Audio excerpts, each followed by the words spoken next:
Can you hear me? It has been a glorious time to be alive and doing research in theoretical physics. Our picture of the universe has changed a great deal in the last 50 years, and I'm happy if I have made a small contribution. The fact that we humans, who are ourselves mere collections of fundamental particles of nature, have been able to come this close to an understanding of the laws governing us and our universe is a great triumph. I want to share my excitement and enthusiasm about this quest.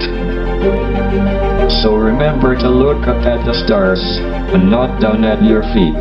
Try to make sense of what you see and wonder about what makes the universe exist. Be curious. And however difficult life may seem, there is always something you can do and succeed at. It matters that you don't just give up. Thank you for listening.